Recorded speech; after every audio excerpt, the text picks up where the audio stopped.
Bonjour chers auditeurs, je vous remercie de vous être arrêtés sur ma chaîne et je vous prie de vous abonner pour suivre davantage de vidéos.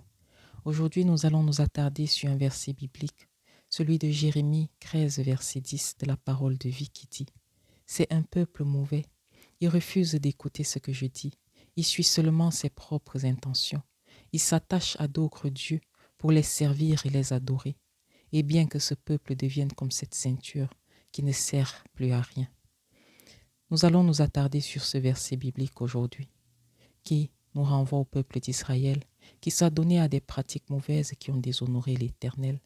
Ils se sont détournés de l'Éternel, ils ont mal agi devant l'Éternel. Ainsi, quand nous regardons plus attentivement le peuple d'Israël, on se rend compte que nous ne sommes pas aussi différents qu'eux. Car aujourd'hui, on adore des faux dieux, on adore notre travail, on adore courir après l'argent, on adore beaucoup de choses qui n'honorent pas l'Éternel, mais on s'adonne à ces choses-là parce qu'on se dit qu'on doit se sentir bien. On court après les désirs de notre chair et de notre cœur. On se donne à l'alcool, à l'abandon de la prière. Les églises se vident. On se donne à des pratiques sexuelles qui n'honorent pas l'Éternel et on s'adonne à des pratiques occultes se disant nous allons appartenir à un groupe et on sera plus élevé. Mais pourquoi est-ce qu'on fait tout cela alors que l'Éternel créateur du ciel et de la terre nous a créés à son image, lui qui est saint, nous sommes censés être saints. Alors comment voulons-nous la bénédiction de l'Éternel dans nos vies si on se détourne de l'Éternel? Aujourd'hui, beaucoup vont se plaindre des maladies.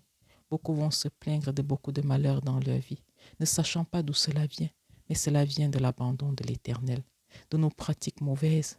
Abandonnons ce qu'on fait de mal, abandonnons ce qui n'honore pas l'Éternel. Prenons une minute et demandons sincèrement pardon à Dieu.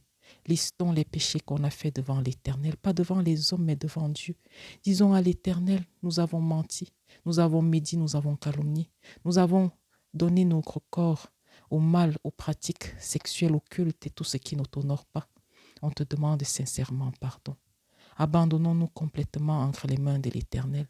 Faisons-lui confiance et vous verrez comment il va donner un souffle nouveau dans nos vies, comment il va nous tracer un nouveau chemin. Ne croyez pas que tout est perdu, rien n'est perdu. Avec l'Éternel, tout peut être renouvelé. Alors changeons nos mauvais chemins, nos mauvaises habitudes, nos mauvaises pratiques et retrouvons le chemin de l'Éternel. Il suffit juste d'une seule prière avec un cœur sincère. Il suffit juste d'une seule voix avec un cœur sincère pour que l'Éternel revienne complètement dans vos vies.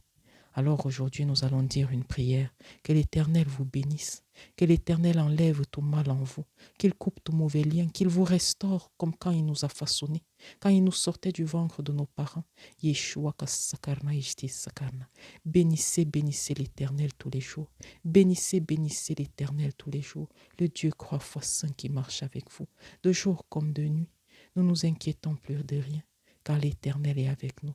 Il est écrit dans le psaume 23, verset 1. L'Éternel est mon berger, je ne manque de rien. Oui, nous ne manquons plus de rien. Depuis bien longtemps, depuis que l'Éternel nous a mis sur cette terre, nous ne manquons plus de rien en l'Éternel. Soyez bénis au nom de Jésus-Christ. Amen.